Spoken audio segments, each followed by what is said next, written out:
Hi hello. దీక్ష దీక్ష చేయడం అంటే అసలు ఏంటో తెలుసా పవన్ కళ్యాణ్ గారికి? చెప్పులు వేసుకొని దీక్ష చేస్తుంటారు. దీక్ష అంటే దీక్ష చేసే మనిషి ప్రతి వారి కోపం అనేది ఉండకూడదు అసలు మనిషికి. మెయిన్ ప్రతి వారిని మర్యాద ఇచ్చి మాట్లాడాలి. స్వామి స్వామి స్వామి అంటూ మాట్లాడుతూ ఉండాలి. మనిషికి కోపం అనేది రాకూడదు ఆ దీక్షలో ఉన్నన్ని రోజులు. అది దీక్ష చేయడం అంటే. దీక్ష చేసేటప్పుడు అందరు ఎంత పవిత్రంగా ఉంటారో అంత పవిత్రంగా ఉండాలి. కానీ మన పవన్ కళ్యాణ్ గారు చూడండి ఎంత కోపంగా ఉద్రేకంగా ప్రకాష్ రాజు గారు ఈ ఇష్యూలు మాట్లాడుతూనే ఉన్నారు. దీక్ష చేస్తున్నారు. దీక్ష 11 రోజులు దీక్ష అన్నారు.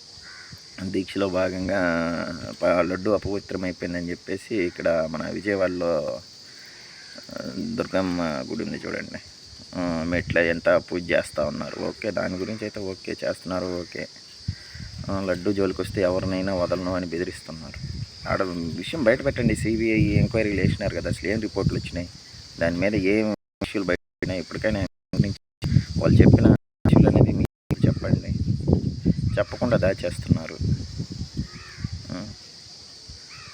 లడ్డు ఏంటంటే జగన్మోహన్ రెడ్డి గారే ఇట్లా చెప్పేది అదే, లడ్డులో మెయిన్ ఏంటంటే యానిమల్ ఫ్యాట్ అనేది కలుపుతున్నారు అనే ఇష్యూ.